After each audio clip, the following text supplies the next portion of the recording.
یہ آنکھ کا فتنہ ایسا ہے کہ اس میں بڑے بڑے پارسا لوگ بھی اس میں مبتلا ہیں، ہو جاتے ہیں۔ ہر ایک شخص اپنے گریبان میں منہ ڈال کے دیکھ لے کہ میں آنکھ کا صحیح استعمال کر رہا ہوں، برا غلط کر رہا ہوں، تو نظر آئے گا کہ پتہ نہیں کس طرح، خاص طور سے جو آج کل یہ اسمارٹ فون کا سلسلہ شروع ہو گیا ہے، تو اس نے بے حیائی اور آنکھ کے غلط استعمال کا دروازہ چوپٹ کھول دیا۔ اچھا خاصا نمازی ہے، پرہیزگار ہے، صف اول میں نماز پڑھنے والا ہے، لیکن تنہائی میں بیٹھا ہے اور اپنی آنکھوں کو اللہ تعالی کی نافرمانی میں استعمال کر رہا ہے۔ کیا کتنی بڑی غداری، کتنی بڑی خیانت، کتنی بڑی نافرمانی۔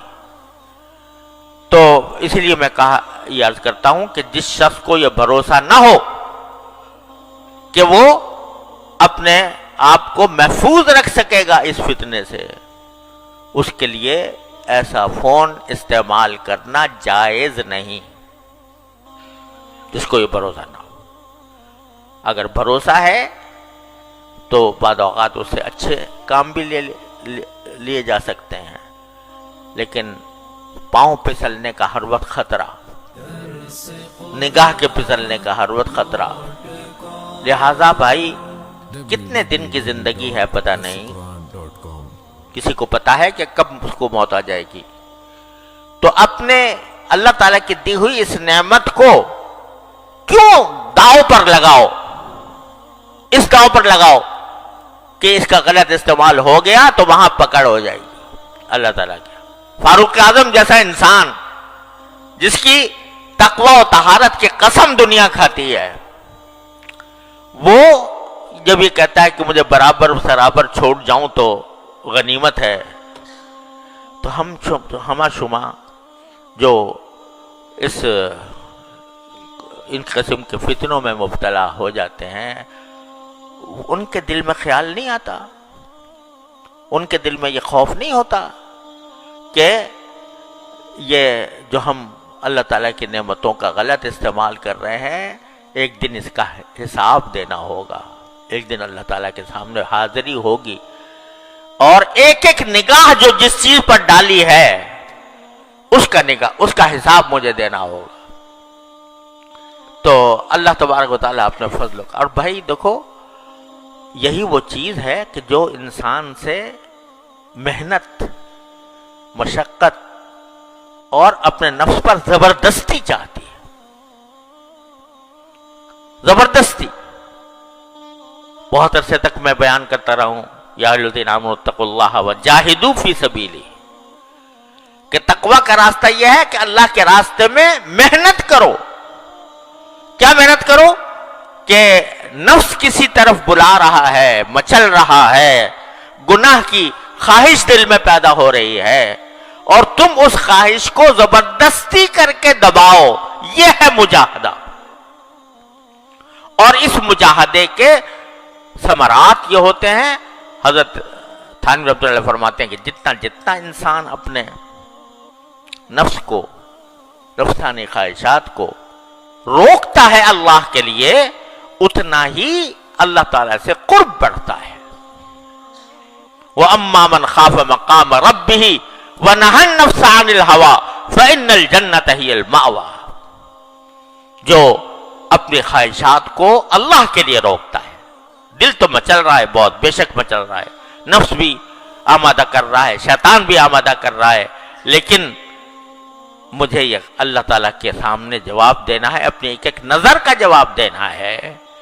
اس کا احساس کر کے جب آدمی اپنے اوپر زبردستی کرتا ہے تو اللہ تبارک و تعالیٰ کے ہاں اس کی درجات میں ترقی ہوتی ہے، تعلق میں اضافہ ہوتا ہے، اللہ تعالیٰ کی محبت اس کے دل میں پیدا ہوتی ہے، اللہ تعالیٰ اس سے محبت فرماتے ہیں۔ تو میرے بھائیوں اور بہنوں، اللہ تبارک و تعالیٰ کی نعمتوں کا پہلے تو احساس کرو، کثرت سے سوچا کرو کیا کیا نعمت مجھے ملی ہوئی ہے، اور اس نعمت کو صحیح استعمال کرنے کے لیے اپنے نفس کو زبردستی، اپنے نفس پر زبردستی کرو، اور اس کی نافرمانی میں استعمال کرنے سے اپنے آپ پر زبردستی کر کے بچاؤ۔ کیا قیامت آ جائے گی؟ ایک تو تنہائی کے اندر بیٹھے ہوئے دیکھ رہے ہو کچھ، اگر فرض کرو سمجھو کہ اس وقت تمہارا کوئی باپ آ جائے، تمہاری ماں آ جائے، تمہاری بہن آ جائے، تمہاری استاد آ جائے، کیا پھر بھی تمہارا دل مچلتا رہے گا؟ کیا پھر بھی وہ خواہش جو دل کی ہے وہ اسی درجے میں برقرار رہے گی؟ فوراً بند کر دو گے۔ اب کیسے بند کر دیا بھائی؟ یہ کہتے ہو کہ ہمیں اپنے نفس پر اختیار نہیں، ہم بے اختیار ہو جاتے ہیں، ہم جو ہیں مچل جاتا ہے دل، اور ہم اپنے تقاضے کو دبا نہیں سکتے، مجبور ہیں اس کے آگے۔ ارے اب کہاں گئی مجبوری؟ جب تمہارا باپ آ گیا، تمہاری ماں آ گئی، تمہارا استاد آ گیا، تمہارا شیخ آ گیا، پھر کیا کرو گے؟ پھر بھی دیکھتے رہو گے؟ بند کرو گے کہ نہیں؟ کیوں کرو گے؟ اس واسطے کہ طاقت تھی تمہارے اندر بند کرنے کی، اختیار تھا تمہارے اندر بند کرنے کا، احساس ہو گیا کہ میں بدنام ہو جاؤں گا، احساس ہو گیا کہ مجھے سزا ملے گی۔ ارے وہ جو ہر وقت تمہیں دیکھ رہا ہے اس کی پرواہ نہیں، اور اگر اس کی پرواہ ہے تو پھر اسی طرح بند کرو جیسا کہ اپنے باپ، بھائی، استاد اور بڑے کے سامنے بند کرتے ہیں۔ تو اپنے نفس پر یہ زبردستی کرنی ہوگی، اور اسی زبردستی کے ذریعے تم اللہ تعالیٰ تک پہنچو گے۔ یا ایھا الذین آمنوا اتقوا اللہ وجاہدوا فی سبیلہ لعلکم تفلحون۔